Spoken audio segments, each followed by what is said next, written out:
Hi there, welcome to Stillwater's Library. How can I help you today? Okay, we'd be more than happy to help.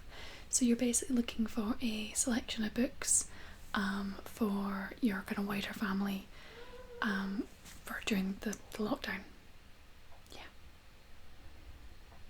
Yeah. No, we appreciate you coming in on your own to kind of minimise contact. So what we can do is we can take you through a range of different books. I'll kind of give you two options for each category, and then you can sort of take them home and see how it goes, and then if they have any feedback, we'd be more than happy for when you come back we can discuss the feedback and maybe look into potential alternatives or kind of build on that, if that works. Perfect. Okay, so who do you want to start with first? Yes, I'm going to apologise now. I do have my cats in work with me today.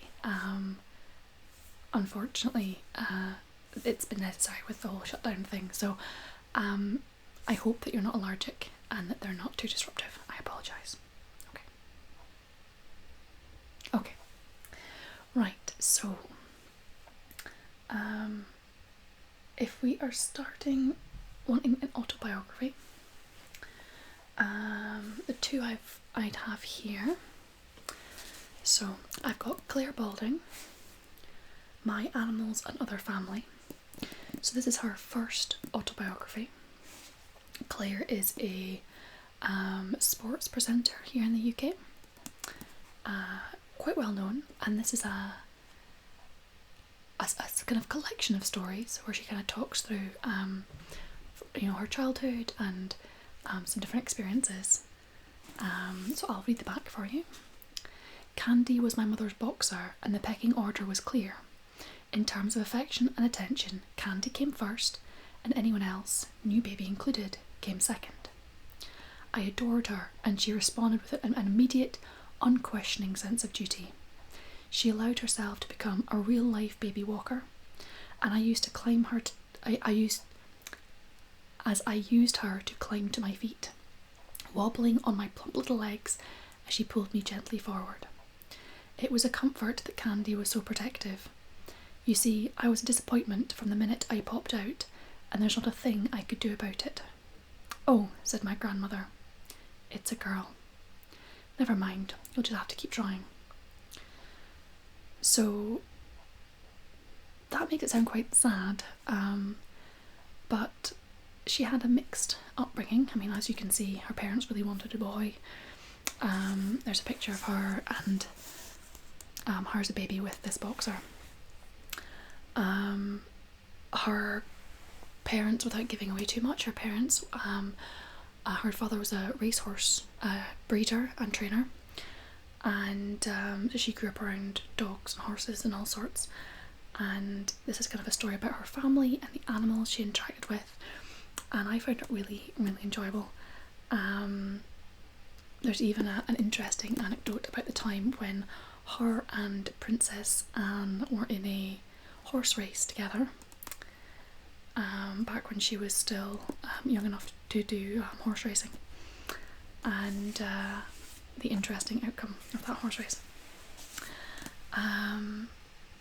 So yeah, it's a very interesting book, and there's the picture of her with her family and her parents and all the animals. And then I've got something else quite different. So I've not actually read this book myself, but it's been proving popular. Guy Martin, Worms to Catch. And I'll read the back. I'd been soft for too long, so Guy Martin believed. He'd returned to full fitness after breaking his spine for the second time, only taking 2 weeks off work to recover. Soon after, he cycled 500 miles to the north of Scotland and followed that by setting the fastest speed ever recorded on a wall of death, all while he was being soft. Then he got serious. So Guy Martin, if you're not aware, he is a I think he's a retired. He's a former motorbike racer, kind kind of on the Isle of Man TT circuit, that kind of thing. He's had some horrendous motorbike crashes. He now does some fantastic TV series. By his day job is a truck mechanic, and he's a very down to earth sort of lad, likes his cups of tea. And he does some really fantastic documentaries now, and he's always trying to beat world records and do like the world's fastest tractor and just these daft schemes. He also, I think, helped to rebuild the Vulcan, the airplane, and all sorts of weird and wonderful projects. So I imagine this would be quite an interesting read. So which out of those two, between kind of Guy Martin or Claire Balding, any kind of preference?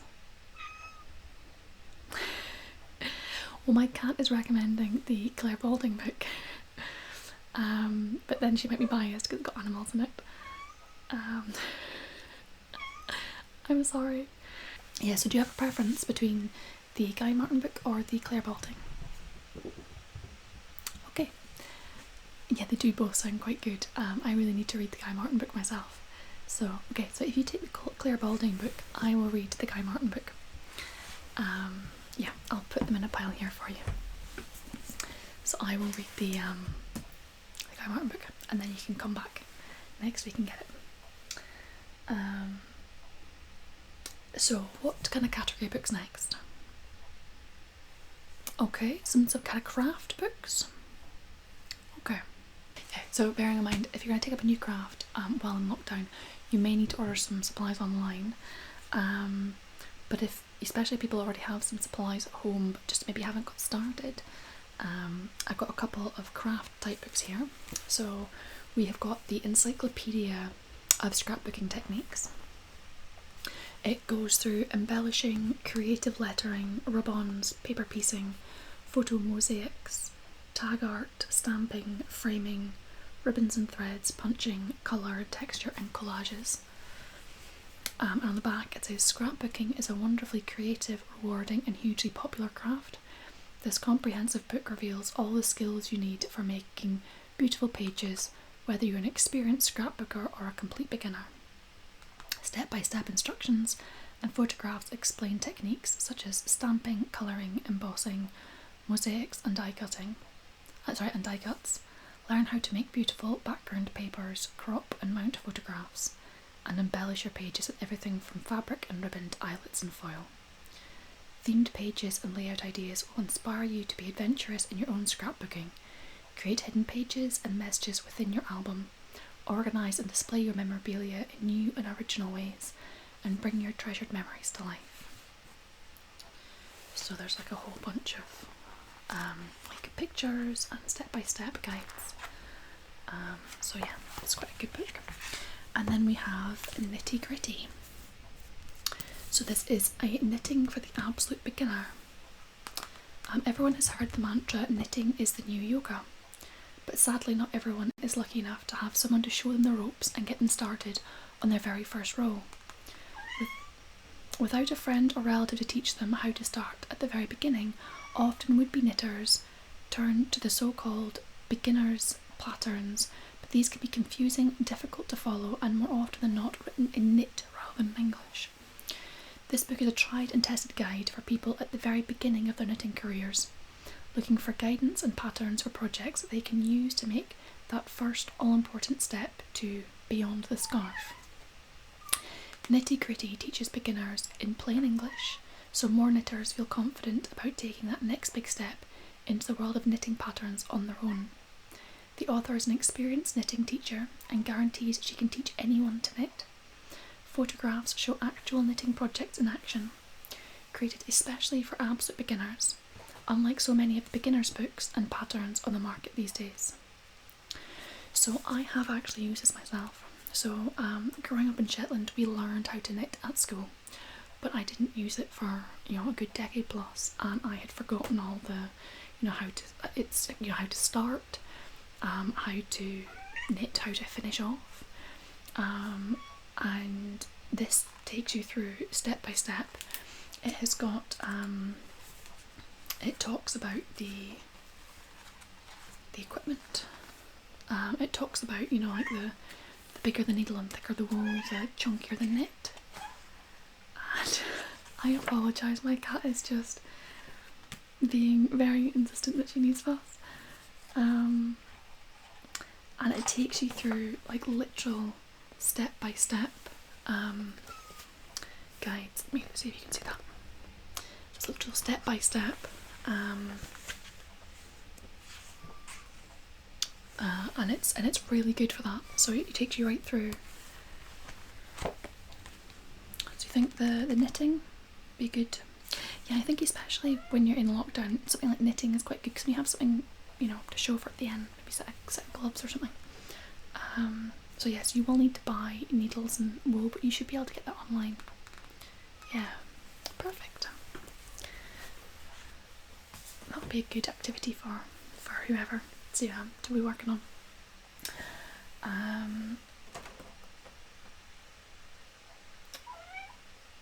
And so you mentioned about hang on one second, I'll get this cat out here. So you mentioned about maybe something project-wise in the garden. Yeah, so I've got a couple ideas for you here.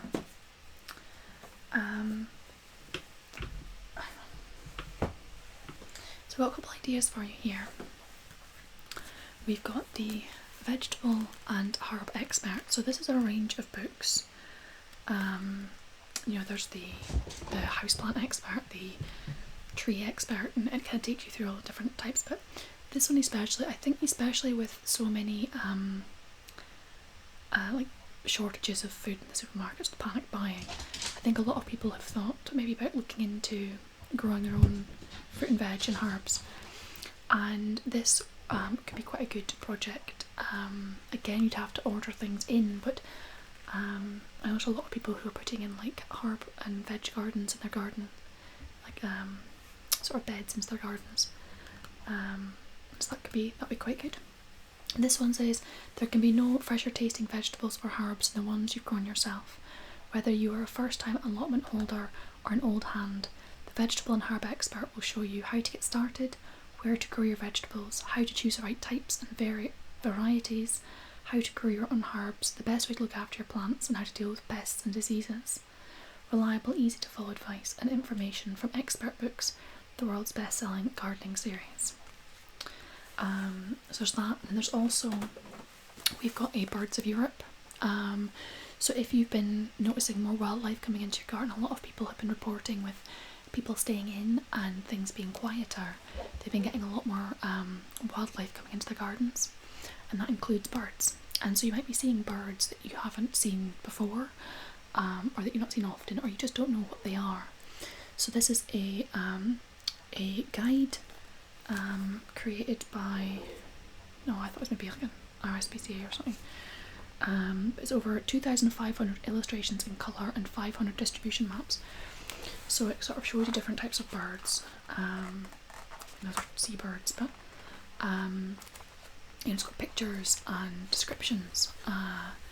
So yeah, that could be, I think that would be good. Yeah, I understand. Getting into gardening, it requires quite a lot of, you know, expense up front, whereas this, you can just sit in your house and enjoy your garden and what's coming in. So yeah, that would be great.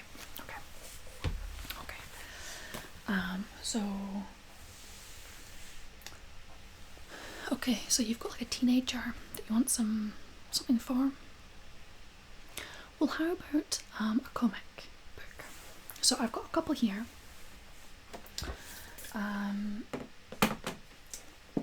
So I don't know if you've heard of Calvin and Hobbes.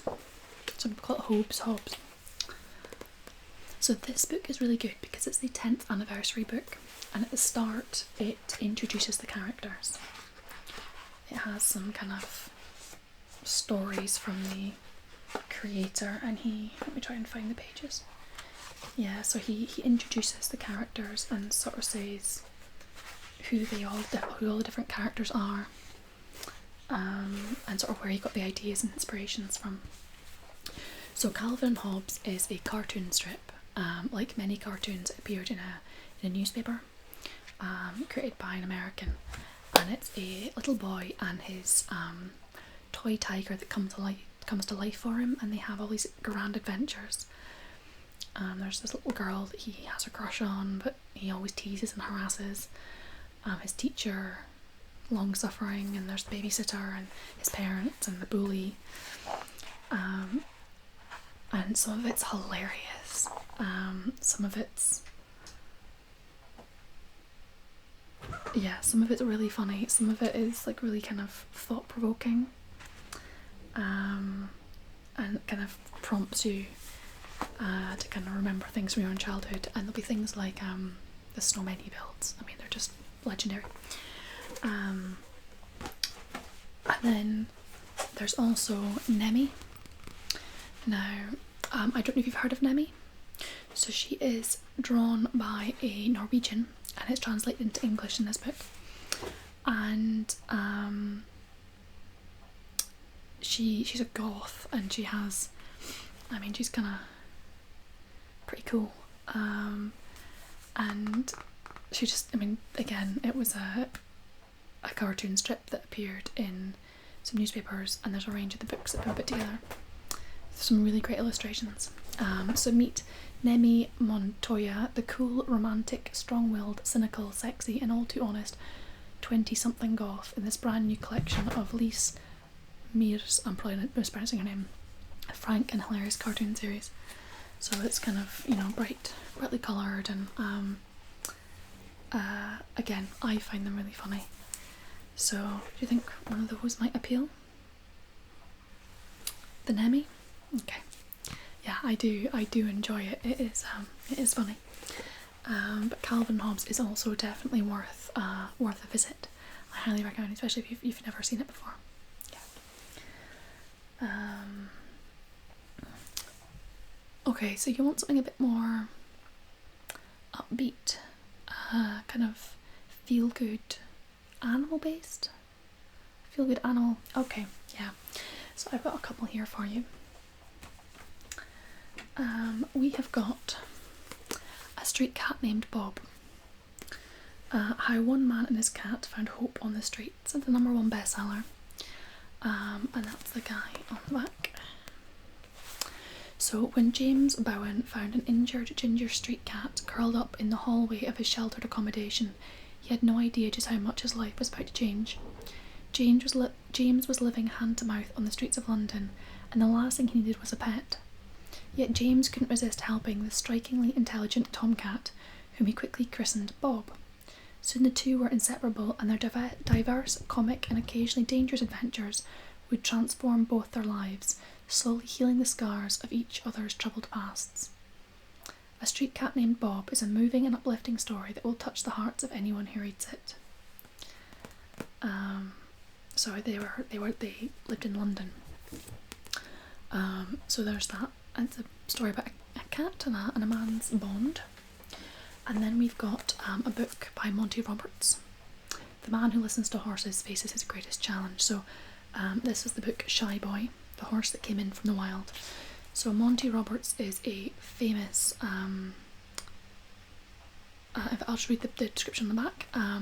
The internationally famous man who listens to horses, Monty Roberts, had demonstrated his gift for communicating with horses through his television programmes and best-selling first book, and shown people around the world his technique of joining up. But no one believed him when he said that he could apply his gentle methods to a wild horse. And yet Monty, in the company of professional observers, achieved join-up with a wild Mustang in the high Nevada desert. The story of the days when he formed this unique relationship with Shy Boy is dramatic and tender, moving and exciting. Everyone, whether they ride or not, will find Monty Roberts' descriptions of his experiences with horses and people fascinating and inspiring, and will fall in love with Shy Boy as much as Monty did. So it's a really feel-good book as well. And just, yeah, the way Monty writes about horses and people, it's really great. So it's one of those kind of takes your fancy more than the other.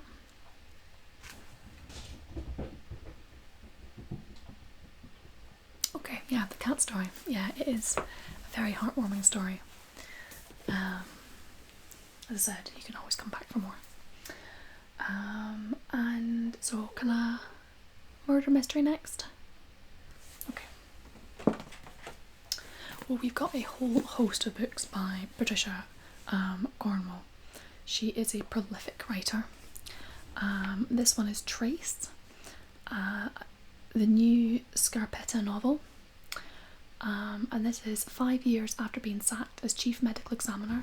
Dr. K. Scarpetta returns to Richmond, Virginia as consultant pathologist in the mysterious death of a teenage girl. Gilly Paulson's death has stumped the best in the business. There is no obvious cause, nothing suspicious except for the fact that Gilly shouldn't be dead. Then Scarpetta uncovers trace evidence. Gilly Paulson was murdered, but why? Scarpetta's niece, Lily Farinelli, doesn't want her aunt to get involved. She also has troubles of her own. One of her operatives has been attacked in her home. Whoever attacked her has left clear evidence of his presence, as if he deliberately left traces. For Scarpetta, what began as a forensic puzzle expands into a larger, far more alarming picture, but still the vital pieces are missing. Who is the person tightening a web around her and her loved ones? There's still mystery behind his methods, but not his murderous motives. Revenge is stamped all over this one. So this does have some kind of gory details, but it is a kind of, she's a well-known murder mystery writer.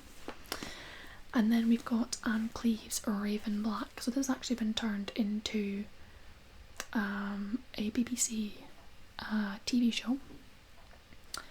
And it's a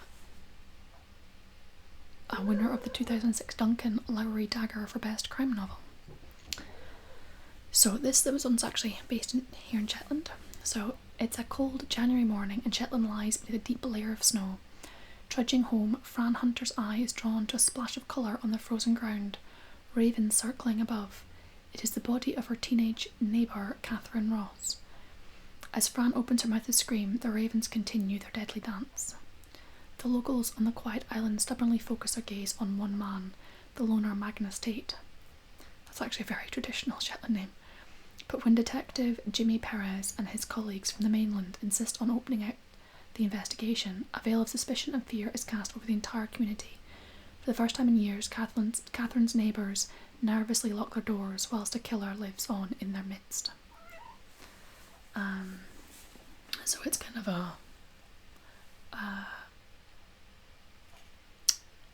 a local based book, but I promise there's not that many murders here. So you'll try the lesser known author. She does have a lot of books as well, so if you like that one, there's a few of her different characters have been turned into TV shows. I think she's also the creator of the character Vera, who's also a popular TV show. So if you like that, there's plenty more where it came from. Alright, how about some good old classics? So, there's a lot of new books being written, but sometimes you can't beat some of the old ones. So we've got Jane Austen.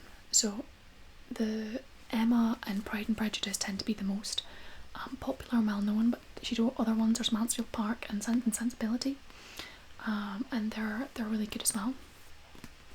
So Sense and Sensibility, unfairly deprived of their family inheritance by the grasping Mrs. John Dashwood and her husband, Eleanor and Marianne Dashwood and their mother find themselves in greatly reduced circumstances. Compelled to leave Norland in Sussex for Barton Cottage in Devonshire, the two sisters are soon accepted into their new society. Marianne, whose sweet radiance and open nature charm the roguish John Willoughby, is soon deeply in love. Eleanor, whose disposition is more cautious and considered, who carefully conceals her emotions, is suffering the loss of Edward Ferrars, whom she has left behind.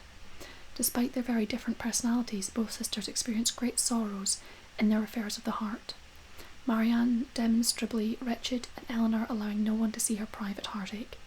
It is, however, the qualities common to both of them, discernment, constancy, and integrity in the face of the fecklessness of others, that allow them entry into a new life of peace and contentment. So Jane Eyre is famously quoted for having said that although she never got her happy ever after, she always tries to make sure her characters in her books do. And then we've also got the classic Lord of the Rings by J.R.R. Tolkien. So we've got, you can either borrow them as like one book, or you can borrow them as individual books. There's the Fellowship of the Ring, the Two Towers, and the Return of the King.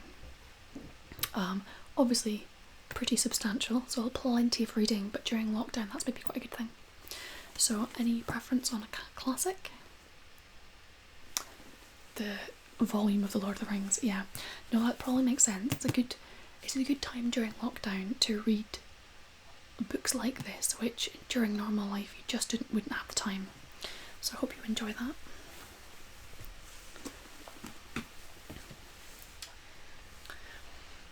Okay, so something more for maybe a feminine reader. Okay, so I've got a couple ideas here for you.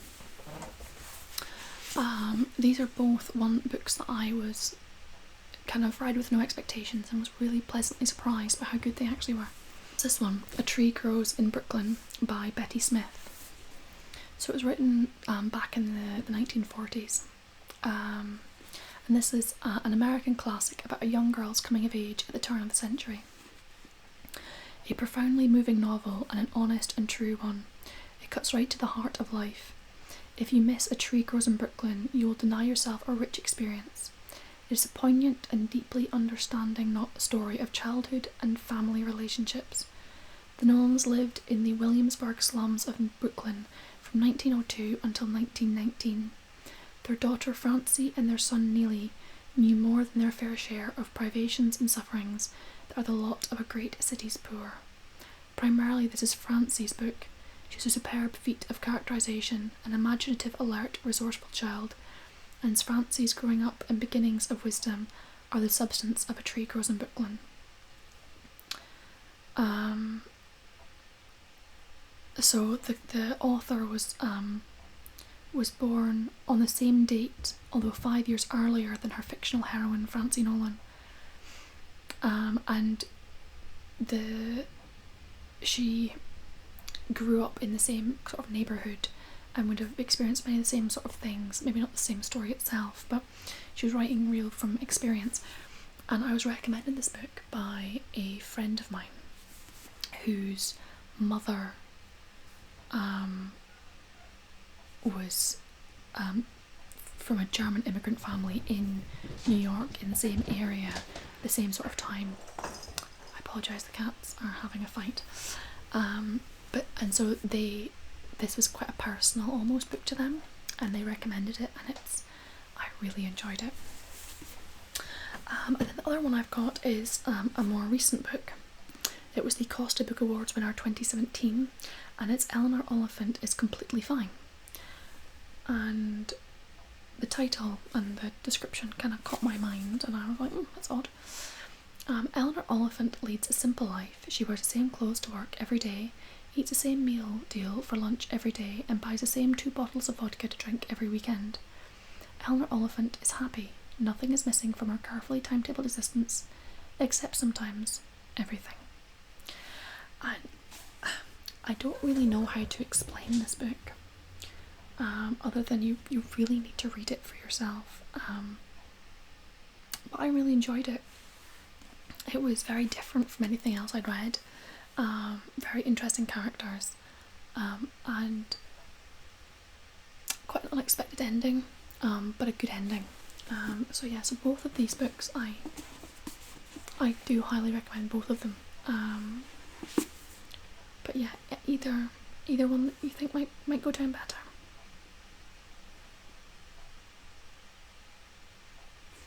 The more historical Tree Grows in Brooklyn, yeah, it is a classic for a reason. So I'll put that on your pile for you, and that on the other pile. As I said, depending on how long this lockdown goes for, you can always come back and get more books. Okay, so I'm just going to finish off with a couple personal favourites of mine. So these are books by authors that I grew up with and I personally think are fantastic. Louis L'Amour, or Louis L'Amour, however you pronounce his name. He is a fantastic Western author. Louis L'Amour, our foremost storyteller of the authentic West, Lemur has thrilled a nation by chronicling the adventures of the brave men and women who settled the American frontier. There are more than 300 million copies of his books in print around the world. So my father is American, and he grew up reading Louis L'Amour books, and they were basically a staple in my house growing up as a child. So Riley's Luck is this book, and it's Val Darrant was just 4 years old the snowy night his mother abandoned him. But instead of meeting a lonely death, he met Will Riley, a gentleman, a gambler, and a worldly self-taught scholar. For 10 years they each were all the family the other had, travelling from dusty American boomtowns to the cities of Europe, until the day Riley's luck ran out in a roar of gunfire. But it wasn't a gambling brawl or a pack of thieves that sealed Will's fate. It was a far more complex story that Val would soon uncover, one that touched upon Val's nearly forgotten childhood, the woman who was Will Riley's lost love, and the violent future of a growing country. So he writes great stories with great characters, and just the scenery. He knew, the author knew the scenery in the West, actually all around the world because he travelled extensively. But he knew the geography and the scenery really well, so he wrote very realistically about all these different places. So they are great.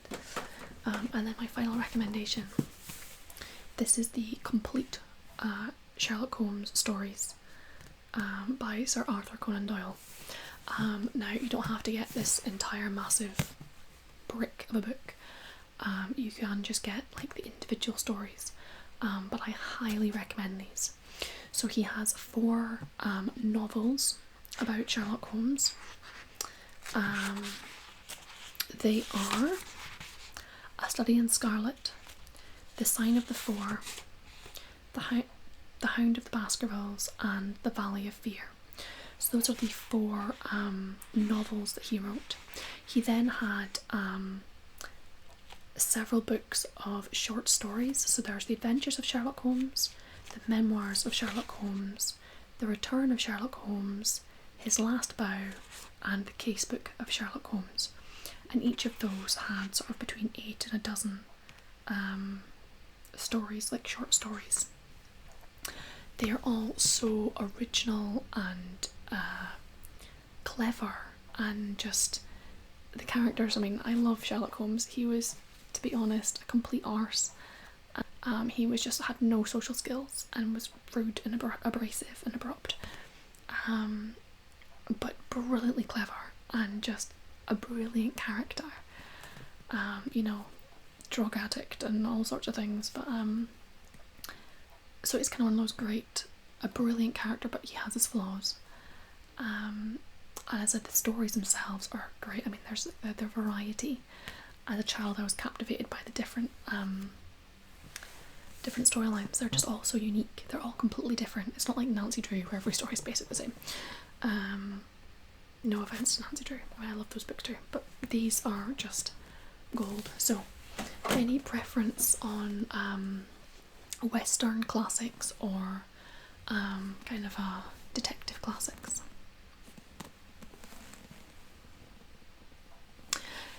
Yeah. So you're gonna try the Western. Yeah, I mean, I understand that if you maybe want to take out one of these smaller, like just one of the books rather than this bit heavy to carry with all the rest of the books you've got. So yeah, thank you very much for coming in. I really hope that you and your family enjoy these books, and that yeah, if you've got any feedback, any other questions, if you want to come back, we can discuss what you liked and what you didn't, and we can make some suggestions for next time. Alright, well, look after yourself, and yeah, I hope you enjoy the books. Take care. Okay, bye then.